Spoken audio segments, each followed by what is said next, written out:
Bangkit dan bercahayalah. Shalom jemaat yang dikasihi Tuhan, kembali berjumpa di dalam renungan hari ini. Dan kita bersyukur bahwa Tuhan masih berbicara dalam kehidupan kita. Hari ini daily devotion kita terambil daripada Ibrani 10 ayatnya ke-8 dan sampai dengan 10. Dan saya kasih judul daripada renungan hari ini bicara tentang korban yang sempurna. Dikatakan di ayat 8, korban dan persembahan, korban bakaran, korban penghapus dosa tidak engkau kehendaki dan engkau tidak berkenan kepadanya meskipun dipersembahkan menurut hukum Taurat. Dan kemudian katanya, sungguh aku datang untuk melakukan kehendakmu. Yang pertama, ia menghapuskan supaya menegakkan yang kedua. Dan saudara dikasih Tuhan, dikatakan bahwa korban apapun yang diberikan, yang kita bisa lakukan, kita persembahkan sekalipun menurut hukum Taurat sempurna, tapi itu tidak berkenan kepada Tuhan. Kenapa? Karena tidak ada yang dapat membalas daripada korban yang sudah diberikan atau anugerah karunia yang Tuhan berikan melalui pengorbanan dirinya sendiri. Karena itu adalah korban yang sempurna, dan ketika korban yang sempurna itu datang, tidak ada lagi korban yang lain dalam bentuk apapun, dengan cara apapun, sesempurna apapun. Bahkan korban di Israel dipersiapkan korban yang dengan domba merah, dengan tidak ada cacat celah, tidak bisa menggantikan itu semua. Lalu pertanyaannya, pesannya apa buat kita semua? Kalau kita mengerti bahwa kita diselamatkan murni karena anugerah Tuhan, maka pertanyaannya seharusnya hari ini dalam renungan, Tuhan kenapa saya sih? Kenapa kok saya yang bisa diselamatkan? Seharusnya itu menjadi pertanyaan buat kita semua. Di ayat 9, saudara, di ayat 9 firman Tuhan bilang begini, sungguh aku datang, kata Tuhan, aku memberikan diriku itu, aku mengorbankan diriku, aku datang untuk melakukan kehendak Bapa di sorga. Yang pertama ia hapuskan, yaitu apa? Di hukum Taurat itu sendiri, supaya ia menegakkan yang kedua, yaitu bahwa hari ini ada korban yang terbaik yang bisa diberikan.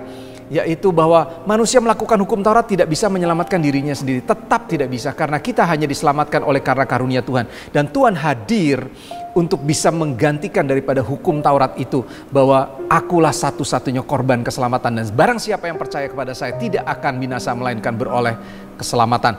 Dan firman Tuhan katakan dengan jelas, harus ada yang dihapuskan. Perhatikan bahwa aku datang untuk supaya ia menghapuskan dan menegakkan yang kedua. Dan ayat 10, dan karena kehendaknya inilah kita telah dikuduskan satu kali untuk selama-lamanya oleh persembahan tubuh Kristus. Harus ada yang dihapuskan supaya kehendak yang terutama itu katanya bisa dinyatakan dengan sempurna. Saya nggak mau membahas tentang korban itu sendiri, saya nggak mau membahas tentang keselamatan hari ini, tapi ada sebuah prinsip yang Tuhan katakan di ayat 8, 9, dan 10 yang bisa kita aplikasikan dan kita ambil di dalam kehidupan kita. Dikatakan kalau tidak digantikan, tidak dihapuskan, maka aku nggak bisa menyatakan kehendakku.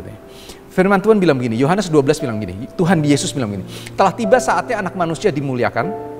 Aku berkata kepadamu, kata Yesus, bahwa sesungguhnya jikalau biji gandum tidak jatuh ke dalam tanah dan mati, ia tetap satu biji saja. Tetapi jika ia mati, ia akan katanya menghasilkan buah. Kalau tidak ditinggalkan, kalau tidak dihapuskan, kalau tidak dibuang, kalau tidak dimatikan, tidak ada sesuatu yang baru. Tidak ada sesuatu baru yang hidup. Ini berbicara tentang manusia lama, manusia baru. Ini berbicara tentang lalu apa yang harus dimatikan, lalu apa yang harus dibuang, lalu apa yang harus dipangkas. Bisa karakter kita, bisa kesombongan kita, bisa hobi kita, bisa dosa kita. Itu semua harus dihapuskan, dihilangkan supaya kehendak Tuhan yang sempurna itu bisa dinyatakan. Ada sebuah prinsip tadi yang Tuhan mau katakan hari ini bisa kita pelajari dan kita tarik. Kalau tidak dihapuskan, tidak digantikan, maka kehendakku tidak bisa dinyatakan. Tuhan ingin menyatakan dirinya. Dan hari ini saya mau tutup di dalam perkataan daripada Paulus sendiri. Di Kisah Para Rasul 22 firman Tuhan bilang begini, ayat ke-6. Tetapi dalam perjalananku ke sana ketika Paulus disidang, lalu ini adalah perkataan Paulus. Dalam perjalananku ke sana aku sudah dekat Damsyik, yaitu waktu tengah hari tiba-tiba memancarlah cahaya yang menyilaukan dari langit mengelilingi aku. Maka rebahlah aku ke tanah dan aku mendengar satu suara yang berkata kepadaku, Saulus, Saulus, mengapakah engkau menganiaya aku? Jawabku, siapakah engkau Tuhan? Katanya, akulah Yesus orang Nazaret yang kau aniaya itu. Ayat 9, dan mereka yang menyertai aku memang melihat cahaya itu, tetapi suara dia yang berkata kepadaku tidak mereka dengar. Perhatikan ayat ke-10 seharusnya menjadi komitmen kita bersama dalam renungan hari ini. Maka kataku, yaitu kata Paulus kepada Tuhan, Tuhan, apakah yang harus aku perbuat? What should I do? Dalam kehidupan yang lama kita ketahui Saulus adalah penganiaya jemaat. Dan hari ini dia berjumpa dengan Tuhan. Ada sesuatu yang harus dimatikan, ditinggalkan, dipangkas, digantikan dengan hal yang baru, yaitu Tuhan, apa yang harus aku lakukan sekarang? Kata Tuhan kepada Paulus adalah, bangkitlah dan pergilah ke Damsyik, di sana akan diberitahukan kepadamu segala sesuatu yang ditugaskan kepadamu. So, pertanyaannya buat kita hari ini adalah, kalau di dalam perjalanan ke Damsyik itu Paulus berjumpa dengan Tuhan dan ia meninggalkan kehidupan lamanya, dan lalu dia berjumpa dengan panggilan yang berikutnya, yaitu hidup untuk bisa mengerjakan rancangan Tuhan. Pertanyaan saya buat kita semua adalah, what is your road to Damascus like?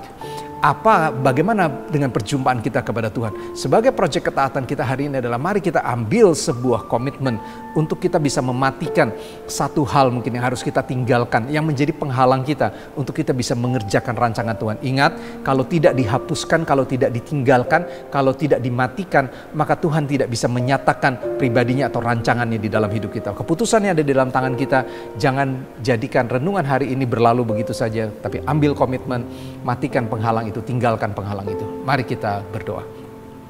Kami bersyukur bahwa Tuhan, Engkau adalah korban yang sempurna, di mana tidak ada lagi korban yang terbaik untuk bisa menyelamatkan hidup kami. Dan kami akui, kami sadari, dan kami mau katakan, Tuhan terima kasih.